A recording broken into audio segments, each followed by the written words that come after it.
प्राचीन काल में मद्र देश में अश्वपति नाम के एक धर्मात्मा राजा थे। उनकी कोई संतान नहीं थी, जिससे वे बहुत दुखी रहते थे। उन्होंने 18 वर्षों तक कठोर तपस्या की, जिसके परिणाम स्वरूप उन्हें एक तेजस्वी कन्या प्राप्त हुई। राजा ने उस कन्या का नाम सावित्री रखा। सावित्री बड़ी हुई तो वह रूप और गुणों में अद्वितीय थी।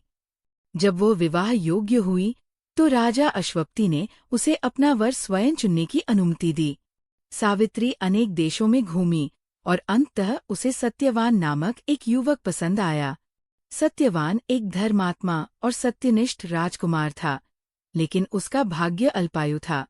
उसे विवाह के 1 वर्ष के भीतर ही मृत्यु का शाप मिला हुआ था। जब राजा अश्वपति को ये बात पता चली तो वे बहुत दुखी हुए और सावित्री को अपना निर्णय बदलने के लिए कहा। उन्होंने कहा कि सत्यवान में सभी गुण हैं, लेकिन उसकी अल्पायु का शाप उनके लिए असहनीय दुख का कारण बनेगा। लेकिन सावित्री अपने निश्चय पर दृढ़ थी। उसने कहा कि उसने सत्यवान को अपने पति के रूप में स्वीकार कर लिया है और अब वह अपना निर्णय नहीं बदलेगी। राजा अश्वपति ने अंततः सावित्री की इच्छा को स्वीकार कर लिया और उनका विवाह सत्यवान के साथ संपन्न हुआ। सावित्री विवाह के बाद अपने ससुराल चली गई और वहां उसने अपने पति और सास-ससुर की सेवा में अपना जीवन समर्पित कर दिया। वह जानती थी कि सत्यवान की मृत्यु निकट है, इसलिए वो हर पल उसके साथ रहती थी और उसकी देखभाल करती थी। वह दिन आ गया जब सत्यवान की मृत्यु का शाप प्रभावी होने वाला था। सावित्री उस दिन सत्यवान के साथ जंगल में गई जब वह लकड़ियां काटने जा रहा था।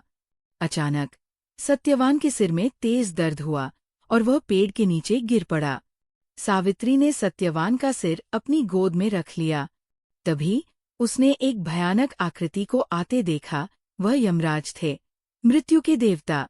यमराज सत्यवान की आत्मा को लेने आए थे। सावित्री ने यमराज का पीछा किया। यमराज ने उसे रोकने की बहुत कोशिश की, लेकिन सावित्री अपने पति की आत्मा के पीछे पीछे चलती रही। यमराज सावित्री की निष्ठा और दृढ़ संकल्प देखकर चकित हो गए।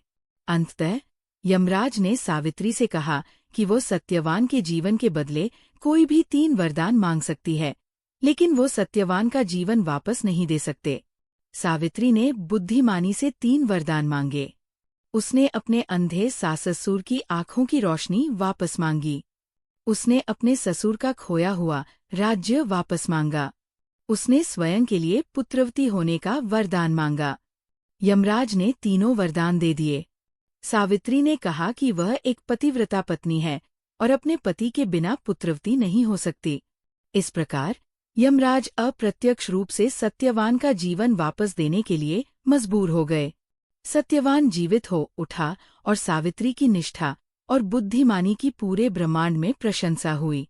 वट सावित्री व्रत इसी पतिव्रता और दृढ़निश्चय नारी की कथा पर आधारित है, जिसे स्त्रियां अपने पति की लंबी आयु और सुख समृद्धि के लिए रखती है। इस व्रत में वट, बरगद के वृक्ष की पूजा की जाती है, जो दीर्घायु और स्थिरता का प्रतीक है।